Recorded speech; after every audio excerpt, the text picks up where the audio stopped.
Павелдың Коринфтагы имандаштарга язган беренче хаты. 11 бүлек.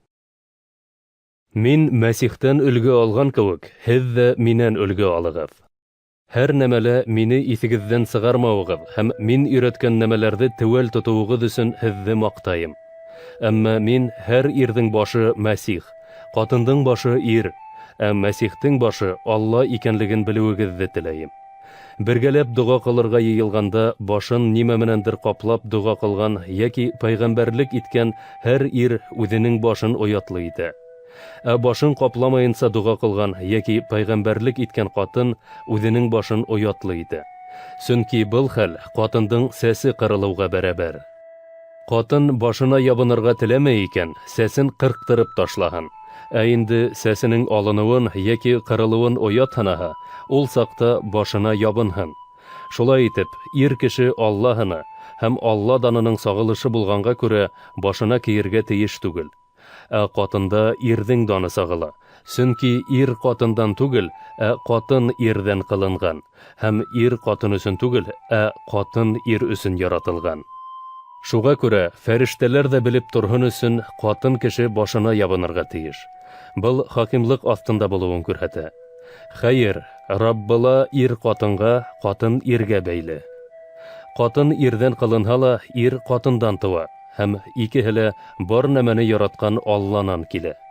Үзегез уйлап карагыз. Гыйбадәт мәлендә катын кешегә башына ябынмаенса Аллага дуга кылу килешерме? Ир кешенең озын сәс йөртүе уның өчен хурлык икәнлеген табигать үзе өйрәтә түгелме һуң? Катын кешенең сәсе озын булһа, был уның өчен дан түгелмени?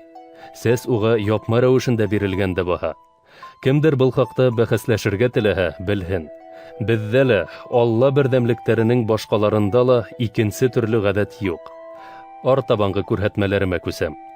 Һезне йыелыштардагы кылыктарыгыз өчен мактай алмайым.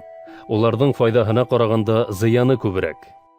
Беренченнән, бердәмлектәге йыелыштарда аерым төркемдәргә бүленүегез турында ишетеп торам, һәм быга мин ниндәйдер дәрәҗәле ышанам. Әлбиттә, һынауды кемегезнең үтә алуы асыкланһын өчен арагызда капма каршылыктарның булуы ла кирәк.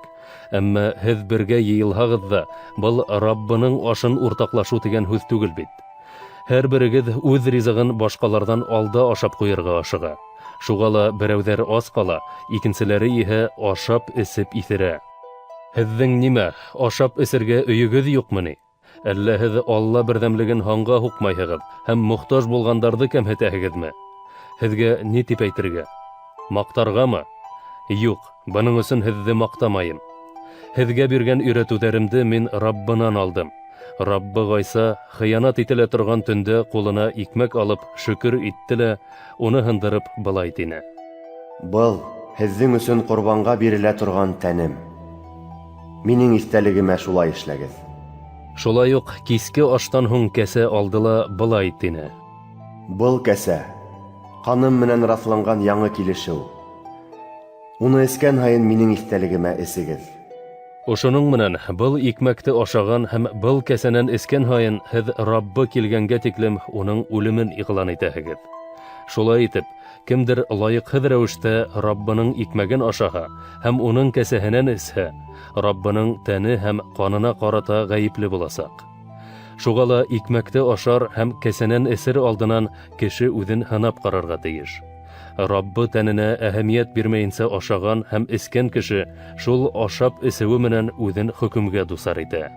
Шуның өсөн дә күбегеҙ хәлһеҙ һәм ауырыу, вафат булғандар да аҙ түгел. Әгәр беҙ үҙебеҙҙе үҙебеҙ һынаһаҡ инде, хөкөмгә дусар булмаҫ инек. Хөкөм иткәндә иһә, донъя менән бергә хөкөм ителмәҫ өсөн Раббы беҙгә язаһын бирә. Шуға күрә, имандаштарым, Раббы ашына йыйылған саҡта бер-берегеҙҙе көтөгөҙ. Йыйылыуығыҙ Алла тарафынан хөкөм ителмәһен өсөн, ас кеше өйөндә ашаһын. Башҡа күрһәтмәләрҙе янығыҙға барғас бирермен.